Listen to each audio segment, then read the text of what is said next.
Hello, hello, hello. This is Leonard Rabin, and I'm the artistic director for Summer Lyric. And this is our new Summer Lyric and Lore podcast. I have here two wonderful reed players and friends, Stephanie Thompson and John Reeks, and they're also married. Welcome. Here we are. Thank you. Yes. And So we are happy that we're friends with you because of Summer Lyric originally. That's right. It has brought a lot of us together. I'm trying to think back. I'm guessing that you both played my very first show to conduct, which would have been Annie Get Your Gun in 2002. Do you happen to remember? Yep. Yeah. Mm-hmm. Yeah. I do. Yeah.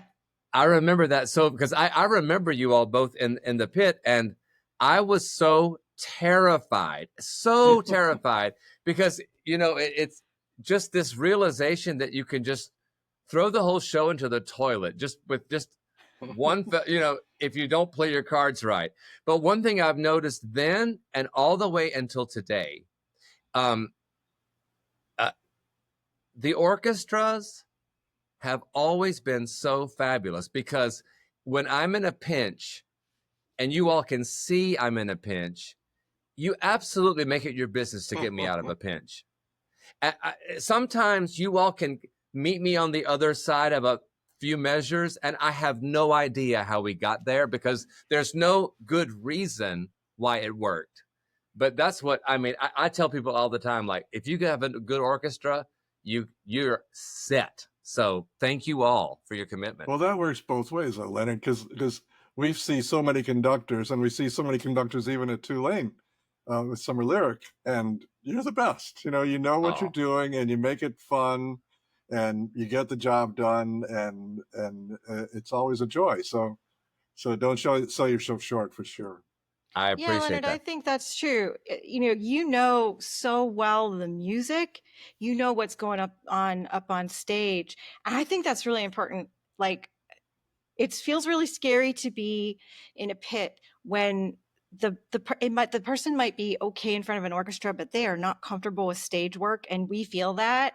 But because you know what's going on up there, like, we're okay. Like, you trust us to do our thing. And I think it's such a great, the way you said it, like, we meet you at the other side. So yeah.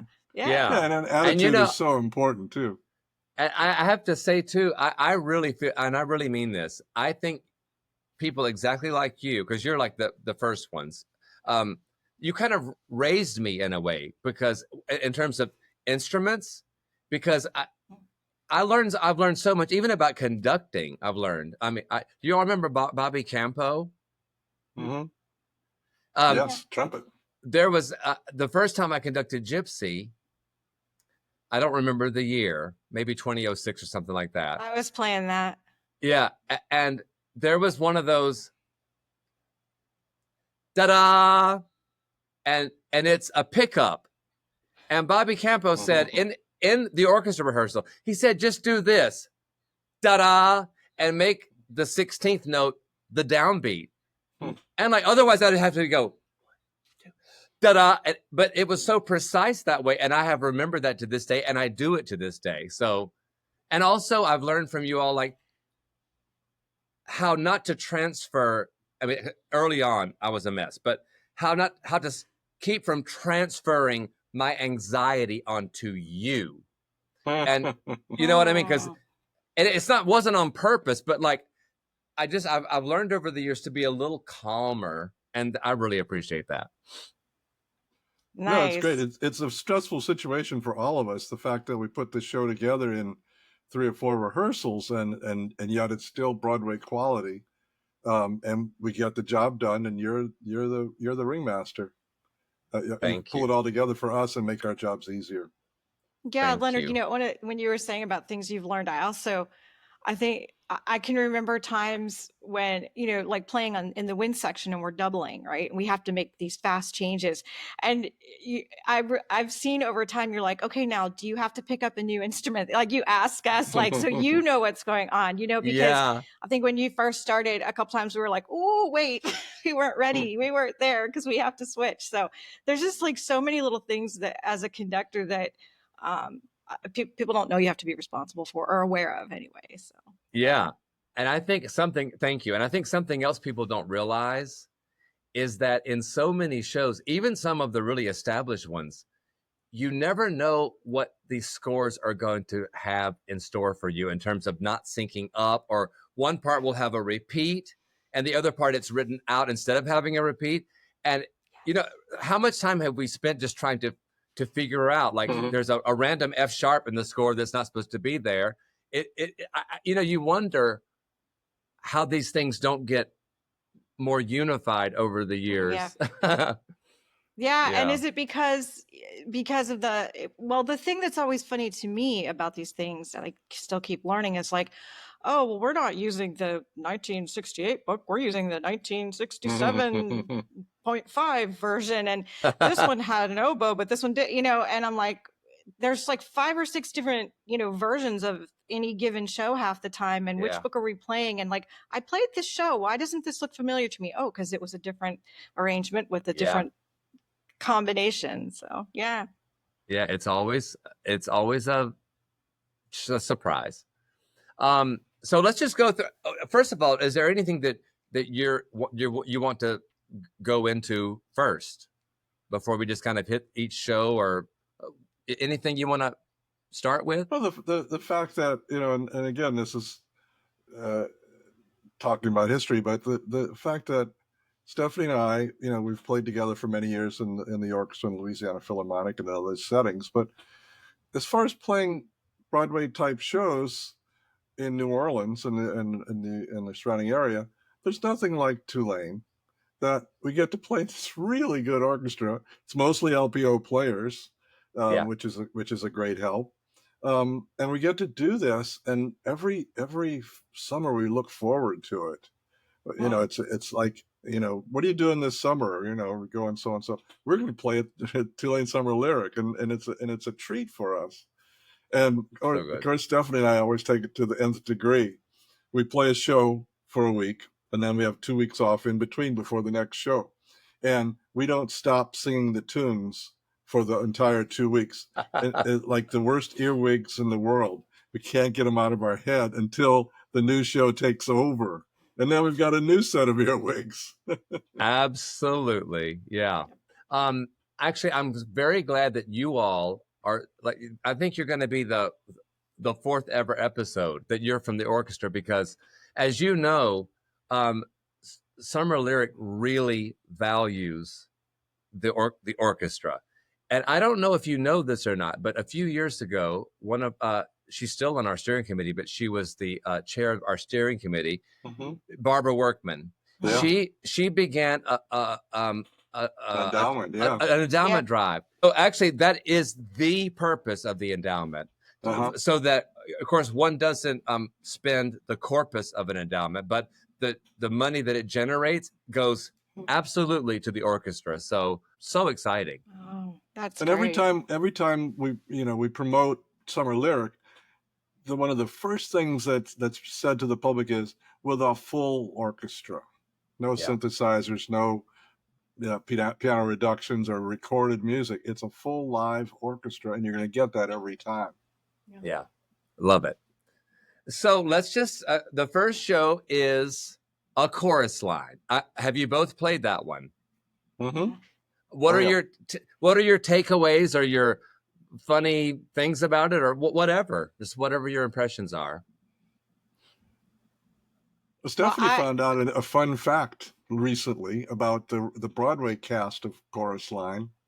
What did I find out? the mother from Gilmore Girls. Oh yeah, Kelly Bishop. Yeah. Oh, okay. Yeah. And yeah, she won Tony for her thing. I love Chorus Line. It's one of my very favorite shows. Partly because, it's like, I think as an orchestra musician and the auditioning process that we go through, and I love Chorus Line because it really like gets you into the minds of like these people auditioning for the job, the thing that they really want to do. Yeah. And that's one of the very first musicals that like really spoke to me. This is before I ever sat in a pit, but yeah, love Chorus Line. Yeah. Anything from you, John? I remember the last time we did it, that Jeanne was in the cast, and now I guess she's choreographing it. So I can't wait to see And what she does. and with in that. the cast. Yeah. Oh, she's in And the cast too. yeah, Good. Okay. yes, yeah. So she's kind of like wearing two hats for that one. Yeah. Wow. I had something on my brain, but it slipped out. So our next show is Company. Have you both Company. played Yes. Company? That's Oh, one of yeah. my absolute favorites. That's Maybe an my favorite amazing show. Sondheim. Yeah. Yeah. Yeah, I so became good. obsessed with the do you call it a Patterson? You know, the not getting married. Is that considered? Sure. I don't know if that's I considered. think so. Yeah. I became so obsessed with that. I had to learn every single word. I love musical theater. And I'm then, such a and plus when we go into dweeb. church, we say, "Hey, let's go collapse in the Collapse in the apps." app. We're stupid. Oh yes, Which I is love one it. of the lines from that song. Absolutely. I just Sondheim is so clever, right? And Yeah. I love that show, and also like this like history of people who have been in this show. I mean, at Summer Lyric, but like just Broadway and everything. And then I didn't know this, and I don't know all of them, but like people have played around with the various endings of Company, and Yeah. it's just it's I mean, it's sometimes people I think dismiss musical theater, which I think is a huge mistake. Mhm. I Yeah, love they musical do. theater, but Sure. man, Sondheim Company, there's like a lot in that show. Yeah, There's Well, a lot in there's that a show. I love the music. there's a great video. I'm not sure if they made it as a standalone thing, as a documentary. The making of the original cast album Yes, for I've seen Company. that, and I love it so It's much. Yeah. so Yep. amazing with Elaine Stritch trying to get the Ladies Who Lunch correct, and so many things that go into making the recording. But it tells you about the show and Sondheim and just the whole process. It's a awesome documentary. Yeah, and it also tells you about the time. That would have been, I guess, 1970 or around there. And they stayed up all night to do that. And of course, that would never, for good reason, that would never happen today. But back then, it was just kind of the Wild West, I guess, Yeah. for And you think sure. that this show is going to be frozen in the 70s, but it really isn't. No.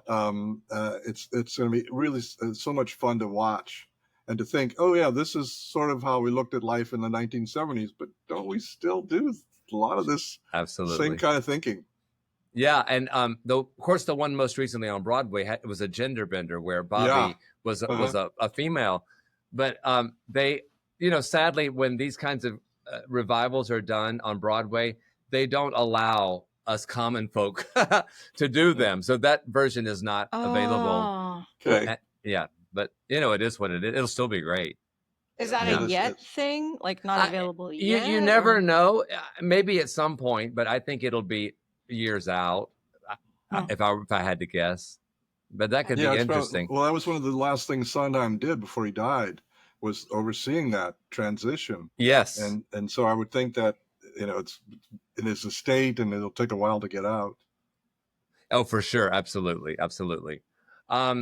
Okay, and then Carousel. Have you both played Carousel? Yes. I have not, but I am this summer. This will be the first time I played Carousel, which is crazy, right? It's a standard, and I've been playing musical theater forever and ever, and I'm like, how is this the first time I'm playing Carousel? The last time we did it, Stephanie, you were probably in diapers. It was 1990. That was the last 35 years ago was the last time we did it. So I was not in diapers, but yeah. Well, I mean, you were probably too young. I mean, to whatever. But that's why you haven't done it at Summer Lyric, because we haven't done it. Yeah. No, I did it that time. That was good. I grew up. You can't imagine this, I'm sure, but as a nerd, not like my peers listening to rock and roll and stuff, but I listened to Glenn Miller and Broadway shows when I was growing up, and Carousel was one of my favorites.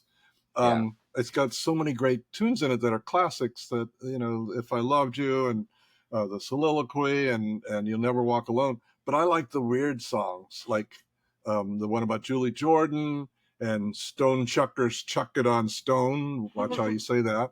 And the strange songs that Rodgers and Hammerstein came up with, which would be considered filler, but they're great songs because they're such amazing writers. I'm looking forward to seeing those in this production.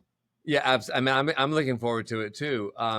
of course, I think one reason why you don't see Carousel a lot is because of the domestic violence Yeah, that's it's pretty at bad. at the heart of it, and a lot of people don't want to touch it. But I'm that for a while I didn't understand. I mean, of course, domestic violence is a terrible thing, but I was like, why don't people still don't want to do it? And I read the whole script again before we chose the summer, and I read it isn't as if she was being abused and everybody was like, okay, too bad, so sad. No, people around her were saying, this is bad, Yeah. and I'm like, this is like real life. Somebody is being abused and she has allies and whatever. But of course, the kicker is those lines toward the end.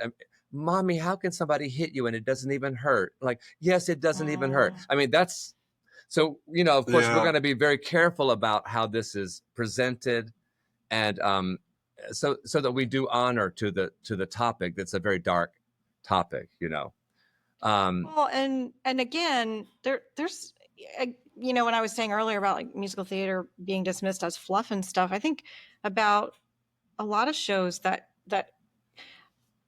might be difficult to grapple with now, like in a historical context, and what can we say, how do we talk about things now, which is different than we talked about them when the shows were written. But like you look at Ragtime, there are a lot of shows that are dealing with difficult times, difficult issues, and do we just not do that? I mean, there was I remember for a time the whole showboat thing, like people didn't want to do showboat, or how do we handle doing showboat and stuff like Absolutely. Yeah. I mean, what's good too, that we get to look at these time capsules. One is Carousel was written in the 40s, and then Companies in the 60s, 70s, and then Chorus Line is 80s, 90s. Yeah. And what can we learn? Who were we in those days? And how does it compare to what we're dealing with these days? Yeah. I can't imagine. It was kind of like when you were saying about the how they changed up genders in Company this last time, like how, and you said that's not available to the common folk yet, so how what kind of rules, like how far can you take those things, how much can you change, like is that artistic you're not supposed to change anything, really. I mean, okay. Whatever is changeable, they will say in the in the information that they give you when you do a contract. Yeah. Okay. So they're very strict about it, actually. Yeah. Oh wow, I didn't realize. Okay. Yeah, it's a tough thing. Yeah, so you have to pretty much whatever show you've chose, you kind of just have to pretty much go with it. There's not a lot of latitude. Okay. A big exception to that was the time before when we did Pippin. There were actually two, if I recall, there were two endings that you could go with, kind of a happier ending and a sadder ending. And they said so in the documentation that you can kind of go either way with this, but that's rare. So, well, I will tell you, if you try to change anything, Stephanie and I will catch you, because we're such sticklers. We watch this show for a week and we know it inside and out. We know if somebody drops a word. We know if there's a late entrance. We know everything. And we take it, of course, to the nth degree. We play this game called Show Logic. I remember one time we were doing South Pacific, and Bob Pavlovich was the naval commander. And he was talking about setting up the battle and all this stuff, and it didn't go well. And it didn't go well every night, of course, because that's the show. And so I went to him on break and said, Bob, did you ever think of doing the attack earlier? Because I was so into the show that I thought it was real life. And we go to these extremes, or we'll say, how come when you met the girl, why didn't you just say hello and leave it at that? And then you wouldn't have gotten into trouble. Of course, then there wouldn't have been a musical. Of course. But we know the shows so well, and it's really fun. It's really to know them that well. It's almost as well as you and the cast. Yeah, like the lyrics and stuff. Yeah, because we sit there every night, and like by Friday, I know the whole show. I could sing everything. Never on stage. Oh my God, I like get up there and be like, snowstorm in here because I just don't want to be on a stage. But yeah, it's just it's fun, and then we just get very immersed in the week, So Yeah, and I feel it. About show logic. One of the times I was on stage was Little Abner, and I played Little Abner for Summer Lyric Theater. Yeah, Did y'all play that one? Yeah, I was in the pit. That's the first time I remember you. Okay, and Ed Kresley was the director. Actually, I don't remember who was the director, but in any case, the developers from up north or whatever it was, they were coming to our little town, the Gulch, to ruin everything. Then the townspeople, they convinced the townspeople that this was a great idea, and so they had a big happy little, I don't forget even the song, but a happy little dance. Thank you, people up north, for saving our town. Of course, my character would not have been for that, or Mammy, my mother or whatever. Yeah. But they made me dance and that or whatever, sing and dance in that number, and I felt like a fish out of water. But it doesn't have to all add up at the end of the day, I guess. No, there's no place for method actors. No, absolutely not. No, and I'm definitely not that. I mean, I remember that. I also remember when you were Joe Hardy. Yes. With Damn Yankees. That was 1999. Yeah. Yeah. I didn't play that one. I didn't get here. I didn't move here until September of 1990, like right after that season ended. Oh, okay. So I didn't see you as Joe Hardy. Okay, that was a fun one. I loved it. Really fun. We've been researching in the Summer Lyric 50th anniversary booklet that has all the shows in it up until like 2017 or so. Do you have that? You have that magazine? We do, yeah. In Charlie's office, we've got it. Yes. Yeah, and I was looking back, and it looks like I came on board permanently the same year as you, 96. Is that when you were? That was my first role. Not directing, but performing. Yeah, performing. That was my very first one, 1996. My first show was Bill Calhoun in Kiss Me Kate. Mm-hmm. That was my first one. I didn't do that, but I did the Gershwin show from later on. Oh yeah, Crazy. I was in that one too. Crazy for You. Crazy for You. Yeah. Yeah. So Stephanie, you said you moved to New Orleans in 1999. Is that right? Mm-hmm. John, what about you? When did you? You're not from here, right? I moved here from heaven in 1951. I was born here. I don't know why. There's something about your accent that I don't. I don't identify with what I think of as a New Orleans accent. So that's my Cleveland mom. Yeah. That must be it then. Yeah. Okay. No, I'm from here. And so your first show was 1996, I guess you said. No, I looked back again, and I know I started at least in 1980. I did Damn Yankees with Michael Howard was the devil, and Beverly Trask was Lola. Oh yeah, and it was an amazing show, and I guess I was used sparingly from 80 to 96, but 96 I latched on pretty much till now. Yeah. And I'm happy that happened. And me too. And so, speaking of Michael Howard, like for being in the pit, and of course, like how much did you see his force, like the force of Michael Howard? How were you aware of it? Could you? Yeah. I was aware of it when he wasn't happy. Yeah, but, weren't we all? Yeah. But, most of the time he would always greet me. I mean, who am I? He would always greet me and be so kind. But when things were not going the way he wanted him to, like I was like, ugh. It was like one of those things when he would come out and I would just be like, don't yell at this. Yeah. Yeah, when something would happen in the first act and you just knew that at intermission, it's not going to be a great time back there. But what I love about him is that artistically, he was just a visionary. I mean, just an impeccable taste in everything. And so I really miss him. I learned so much from him, Yeah, well, sure. First, of course, I have to take this opportunity to congratulate you that you're the new director. Oh, thank you. performing. No, what's your title? Executive director? No, Artistic director. Artistic director. And being a dinosaur, I was able to experience Frank Monachino and see the wonderful things he did, and then Michael, and now almost in a straight line to you. And I love seeing that it's passed down like that, and we don't have to start from scratch. That there's this tradition at Summer Lyric from 50 more years ago. But don't leave the pit. Well, I'm not leaving the pit. But this summer, I'm only conducting Carousel because last year I conducted all three, and it just about put me. That's what you said. Yeah, but because I have this extra big hat that I'm having to wear, and so, but I think you're really gonna love the guy. His name is Jose Simbulan. He teaches musical theater at NOCA. And he's been involved with the actual revival of A Chorus Line, like on Broadway. So he's got vast knowledge about it, and he seems to be a really sweet man and talented. So I think looking forward to it. Yeah, I think he's going to be great.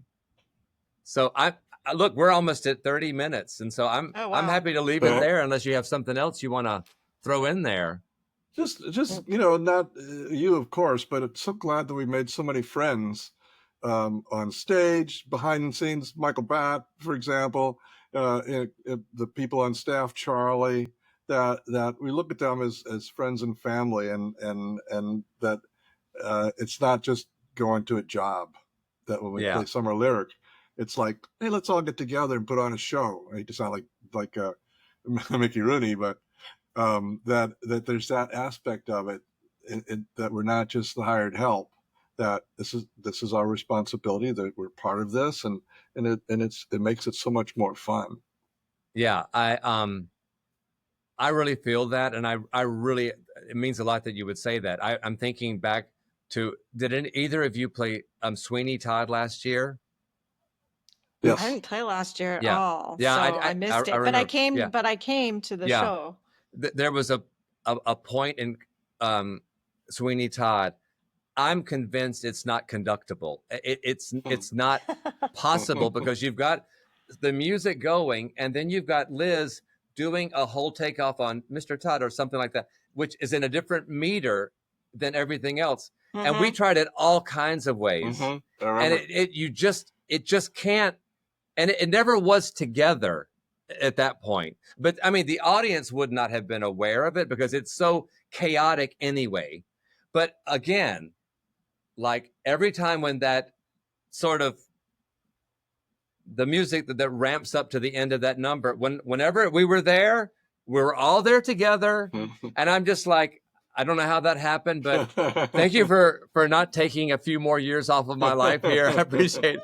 So look, you two are the best. I just love you to death. And thank you for doing this. And thank you for just being a part of my creative life all this time.